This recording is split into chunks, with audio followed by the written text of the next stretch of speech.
এই এলাকার মানুষ খুবই ট্যালেন্ট, ডেডিকেটেড। চরে যে মারামারিগুলো হয় এই এলাকার এই বদনামটা আমি কখনো শুনি নাই। জানি না এখানে পূর্বে কোন অলিয়া আউলিয়া ছিলেন, তাদের এখানে পদচারণা ছিল। অনেক চরাঞ্চলে তো মারামারি হয়, এখানে চরে ওরকম ঘটনা আমার নলেজে নেই। এখান থেকে সবসময় শুভদাসী বইছে। আমি যখন এলাকায় ছিলাম আমার অনেক বন্ধু বান্ধব ছিল এই পাশের। তো কথা লম্বা করে আপনাদেরকে বিরক্ত করব না। গত 16টি বছর আমরা যে দুঃসময় কাটিয়েছিলাম, সংস্কৃতি অঙ্গনের মানুষও একই অবস্থা, সাংস্কৃতিক অঙ্গনের মানুষজনও সেই দুঃসহ জীবন কাটিয়েছে। এরকম একটি অনুষ্ঠান থেকে ঈদ পুনর্মিলনী, একটা সাংস্কৃতিক সংগঠনের ঈদ পুনর্মিলনী থেকে 210 জনকে নিয়ে কারাগারে পাঠিয়ে দেওয়া হয়েছিল। 24-এ যে আমাদের বিপ্লব কথা আসছে, এটা শুধু ভোটাধিকারের বিপ্লব ছিল না। আমার ছোট ভাইটা আমার থেকে ভালো জায়গায় যাবে, তাকে আমি এই পথ তৈরি করে দেব। এই ছোট ভাই মানে শুধু সহোদর নয়, এলাকার একটা ছোট ভাই যদি বড় জায়গায় পৌঁছে সেই সুফলটা সবাই পাবে। আজকে আমরা পরিচয় দিতে পারছি, স্যার ফৌজদারহাট ক্যাডেট কলেজের শিক্ষক। আমরা তো ক্যাডেট কলেজে ভর্তি পরীক্ষাও দিতে পারি নাই, কিন্তু উনি ওখানে জাতি গঠন করতেছেন। সোনাগাজী সবচেয়ে বড় নামকরা স্কুলের সহকারী প্রধান শিক্ষক এই এলাকার সন্তান, সোনাগাজী মডেল প্রাইমারির প্রধান শিক্ষক এই এলাকার সন্তান। তো উনারা কষ্ট করে উঠেছেন, উনাদেরকে কেউ পথ করে দেয় নাই।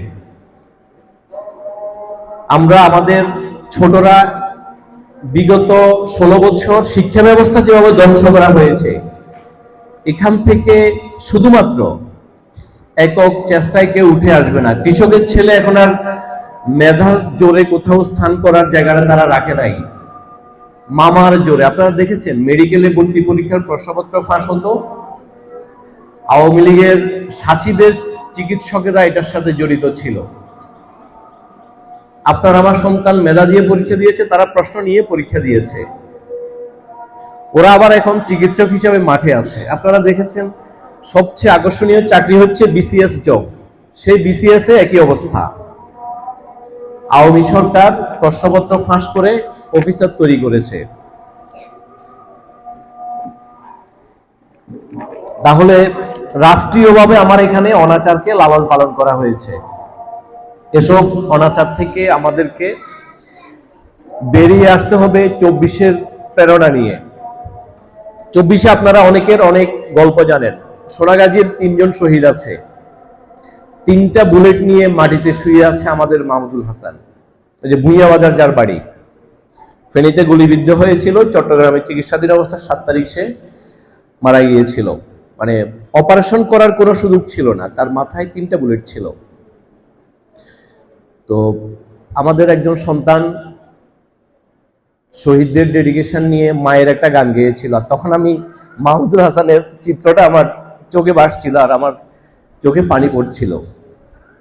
24-এর যেই 1,500 শহীদ আছে, প্রত্যেকেরই গল্প একদম আলাদা, কারো গল্পের সাথে কারো গল্প মিলবে না। শ্রাবণের সাথে মাহমুদুল হাসানের মিলবে না, ওর সাথে মুগ্ধের মিলবে না, মুগ্ধের সাথে আবু সাইদের মিলবে না। 1400 শহীদের এক একজনের গল্প এক এক রকম। তো যেই প্রেরণা নিয়ে আমরা নতুন দেশ